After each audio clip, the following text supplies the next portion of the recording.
Good day mga ka-sound. Ari gali kita subong naga-sit up sang aton nga amplifier kag processor ni Kia namin sound. Okay. Wala ta naka bridge mode. Stereo mode lang tanay kay do ka ano gid sang bridge mode. Ari mga wire. Sit up pa lang ta guys Mga karon dudugay ma sound check ta. Ari ang sit up ya, ari sagwa. Wala ko lang gin 4x4 nga tangkas guys, gin ano ko lang ako nga apat ka sub. Ari ang itsura guys. Man.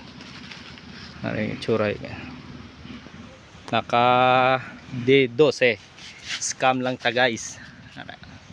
Ano mga box ni Kiana guys, oh. Isa-isa to sa inyo ang itsura. Homemade lang ni guys, ako na nagubra. Pero makita nyo man guro ang katahom nga daw gimbakal taman sa mga box maker. Ang aton nga mid guys kag high medyo daw pigaw pa ni nga obra, bala mo trial and error ni nga pangobra pa. Pero nakaanda naman ni guys kaluyan lang si Kiana mini sound, maka bullet sit up na ta. Bullet na ni kay kompleto naman ning bullet guys, mang nilimuan na lang ni box. Pero ang aton sub nasa 4x4 na ta nga naka 1000 way man tabi inog bakal, pero 1000 watts ni sa matanaw nyo guys nga daw siling mo D12, pero ang unod ni guys hindi ni sa D12 guys, ng D15 ni sa nga 1K. Galing kay ang pang-ubra ko ka box kay kumula ta kwarta budget amo ni sa.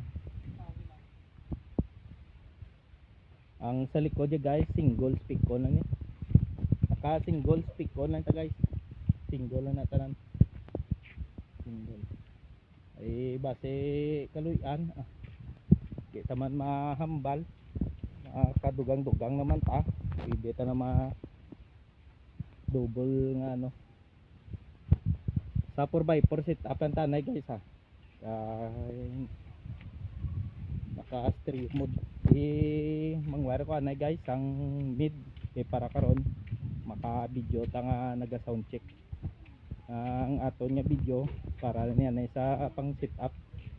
Ang sit up ta video layo naka 15 meters ta kadto sa balay kay tiyak nga balay may bata, so kinanglan ta nga medyo palayo aton nga ba intok lang ta nga pang ano guys, di man ta ka sound gid todo.